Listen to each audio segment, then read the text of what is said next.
This is the news. You call that radio?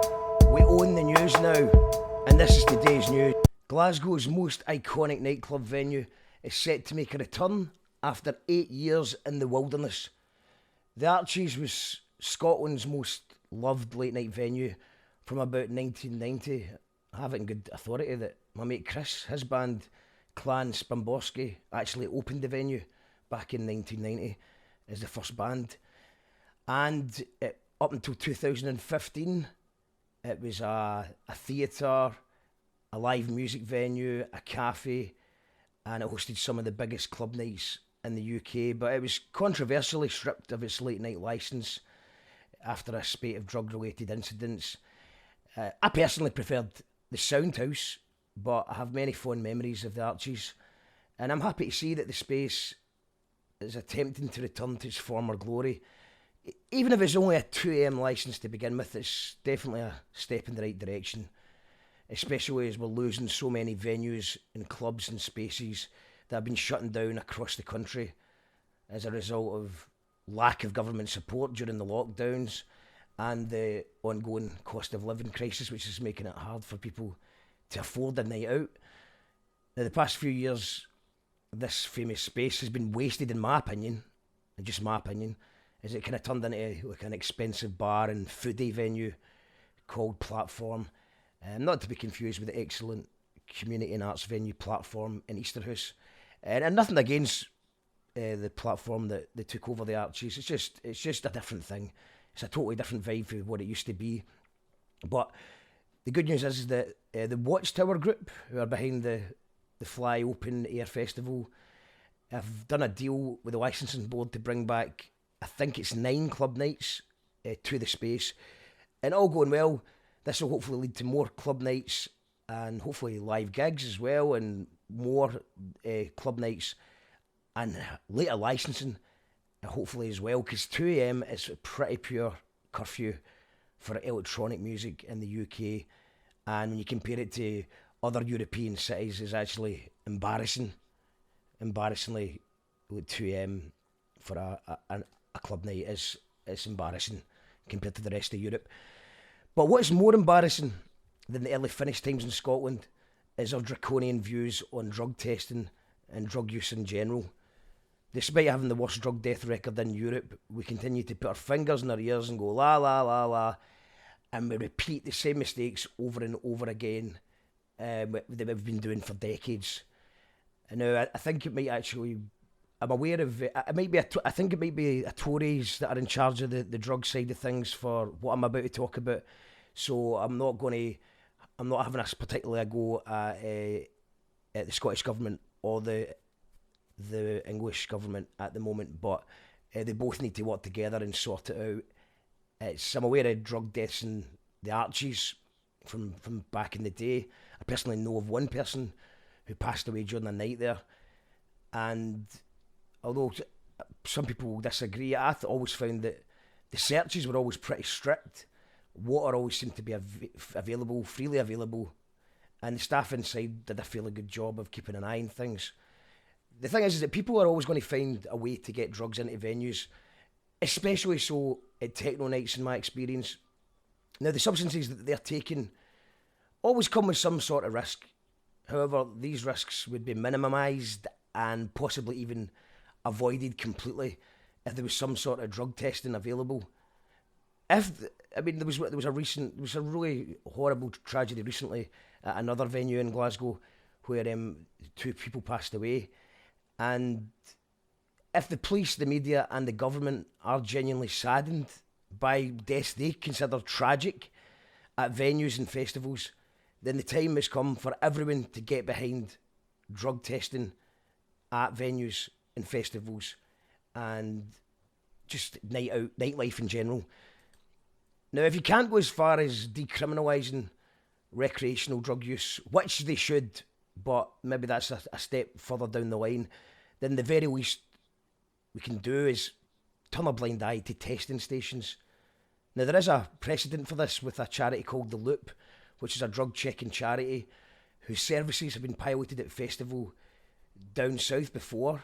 So in that situation, a person can hand over a pill or a powder, and they get almost immediate, instant results back to find out if they're truly taking the substance they think they're taking.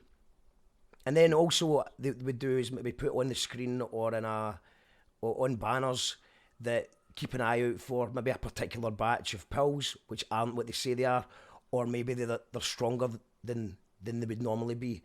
So it's just getting the word out there to be careful about certain things. And the person that's gotten the thing tested, they maybe think that they've got cocaine, and they've actually got some sort of legal high. Well, it was legal high. So there was basically, to get round the fact that drugs were illegal, they made legal highs, which were kind of like variations of these drugs, and then they made the legal highs illegal. So then people in labs just kind of tweaked the chemical and arguably made it more dangerous. I think it's quite safe to say that it was made more dangerous because people don't have a clue what they're taking. You know, drugs used to have nicknames, now they're just like barcodes. So now we're not going to argue. I'm not arguing about the pros and cons of long-term usage. We could argue about that all day long. You know, people say, well, you just shouldn't take drugs, but that's not what's happening. So let's just forget about that just now. But there's pros and cons to taking drugs, definitely. We'll agree with that. We're not talking about long-term use. We're not trying to talk about what we're trying to do is stop people from dying in nights out and stop people getting hospitalised in nights out and putting more pressure on the NHS, which is already really, really fucked. So what we can do is almost certainly bring an end to most tragic deaths in nights out, which are usually the result, not always, but usually the result of people taking an unknown substance by mistake, or taking a stronger batch than usual. So somebody that would maybe take 1 or 2 pills, and if it's a lot stronger than what they normally take, they're taking the equivalent of maybe 10. And these things could all be wiped out, these instances, if they could just go and get it tested at the venue. Now it sounds mental, but it works fine in other European cities. All the pilots down south, it worked great as well. It's 2023. It's time to move on with the times and make nightlife a safer place for those who choose to partake in illicit substances, many of which are less dangerous or carry the same risks as alcohol. Or history will repeat itself again. It's also time to give more flexibility in curfews, so everybody isn't getting flung out and going to the taxi rank at the same time. Glasgow is a proud tradition for live music and club nights. We punch way above our weight. But currently the scene is struggling, and it's all across the country. Venues are shutting down, so it's great to see a brilliant unused space, an iconic space like the Arches, or what it was formerly the Arches. I think the new night's going to be called New World, so I think that's going to be the new name for it. I'm not aware if that's New World's going to be the name for the space, or this is just for the series of gigs. So, of course, I welcome the move to bring back this iconic venue, this space, but we need to take a more pragmatic approach to what time the music stops. We can't have every club finishing at the same time. I know there's been a couple of exceptions just now, but I think when it comes to bars, live music venues, nightclubs, let's be more flexible in when things stop, so that everyone's not going to the taxi rank at the same time, which is a nightmare. And also, it's not like everybody, when you put a curfew, when you say a techno night stops at 2 or a techno night stops at 3, it doesn't mean that the party stops. These parties spill out into house parties, which brings noise complaints from neighbours, and the people are going to be partying in maybe more unsafe circumstances. So let's be more flexible with the times, let's be more flexible with the curfews, and let's get drug testing in the venues, in the clubs, so people know what they're actually taking and can make better choices, and everything's just a more welcoming environment for people to experiment safely, because they're going to do it anyway, and all we can do is make it as safe as we possibly can.